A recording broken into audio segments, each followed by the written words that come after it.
Reposing, due to objective importance, at all times as is in the bodily system once understood, the solution to that of the world, essentially that of which is actually going to change the world, not to mention knowing the only way that can truly do so, is an interesting challenge for a world which has both the immediate and all surrounding ideas that it's impossible and that there's no better worldly option to grasp than that of which is always their own slavery. I will meet only one in a billion who may truly understand my intentions, but far more who can generally understand.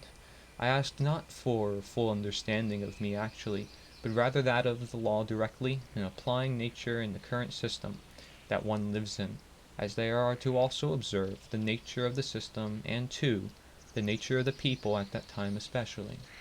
Between both the spiritual currencies being time and attention, and the idea of ego amidst my work, limits the more conscious world in their potential grasp of power to their ideas and actual change. We all have ego in some forms, we all have evils, which we, more often than not, do not ever address publicly. One can admit, but still never is enough. It in truth to the matter of change, simplicity and direct correlation is of the highest prevalence. No other idea shall strive unless the fundamental core idea, to which then forms the subsets, is bonded with. Simplicity at word is good for a populace understanding. However, complexity at word is good for that of the few thinking populace which will always exist regardless of the power system that be. Therefore, the idea of guides holds true, as real leaders do exist, and they do not behold or accept the press upon others' rights or the position of any power. True leaders are guides, just as guides are true leaders. These are the folks who remain to inspire many. One shall not expect simple words always, for the beauty in life is in complexion. One shall not expect one idea to rule over all, always, for the philosophy in life is in wonder and mystery, for such also stands for science and religion. Health is that of which lives with all these topics, as even the topics may have a health line of their own, many topics as words to which have already been lost connections of need and restoration. The study of life would become the study of the all of life, when science includes health. The unification of peoples with love would become the unification of all peoples with love, when religion includes health. To talk about the world and its phenomena is both politics and philosophy, both forms of religion and science. For the talk is about the whole world and universal phenomena when all includes health, when all includes all, reflective to that of which when all people are able to obtain the all. Such stands true for an immoral, perfect, utopian life, the all having all, only close to grasp to that of being optimum when it comes to human beings with nature. If the health of nature is considered in all aspects as it is to do by definition of health and by way of connection to all within the all, then not only is a true diagnosis made, rather than the extremes of the subsets within health such as religion and science, but we are able to truly understand the change, the world. It is through way of health, otherwise known as holistic understanding, nourishing what is here, with what is here, being intended, by giving intended, and therefore living intended. Health is the ultimate determiner in this sense for a world denatured, that of vulnerable, faulty, or confused health, or that for a world of nature that of sustainability, reliance, and responsibility. Again, self-control with external freedom, as sovereignty and anarchy, for such constitutes near immortality, and such ideas especially hold true immortal. So that immortality does exist. All that we say doesn't exist, does in some form, and all that of which we hold true to objectivity is faulty but only to which nature can actually deem. More often than not, man has sought out to be the gods long spoken of, again, in different forms, hence also imitatively creating different forms in reflection.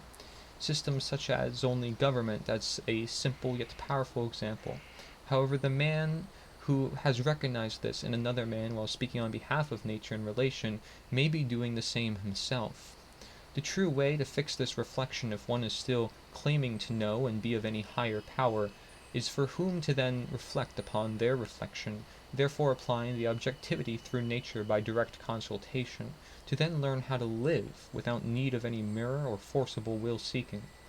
For whom I put myself in this picture which stands not as a mirror, I am not to reflect upon you, nor of the world, but rather am simply a reflection of the world, of the current, as you are too, hence all our worth.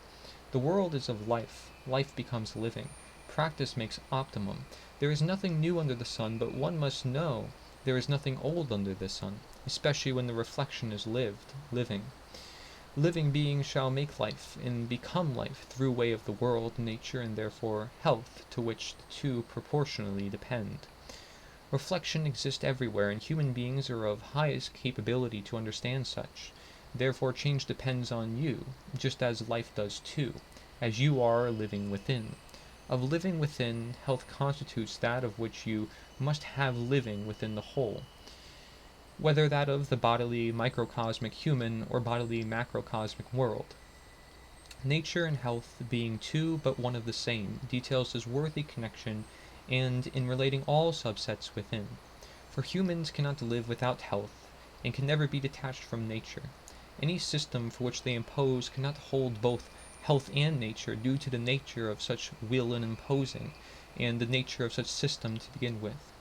Living includes chaos and confrontation, through again many forms. Such constitutes the nature of bacteria, for what we know, but also that of free will, or beings within nature. A bodily, worldly, macrocosmic reflection for living is freedom and sovereignty.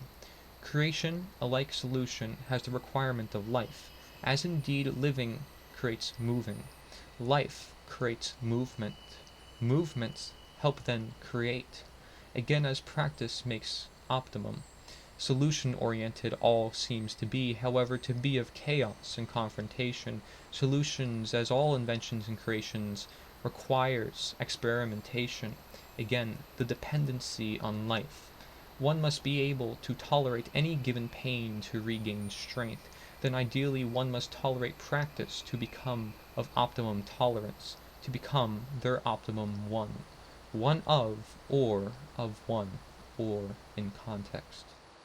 Thank you for watching this video. Feel free to subscribe, like, and do whatever you wish. It's up to you. You are free in this life, and if you want to know how to change the world truly, please, I encourage you to check out my website, Endrulat. It's here for all of us, actually. It's not my website. It is my website, but it isn't. It's here for us all. We're all messengers. We're all fellow human beings. Let's change the world truly, and we can do it with Endrulat. Nature's the answer.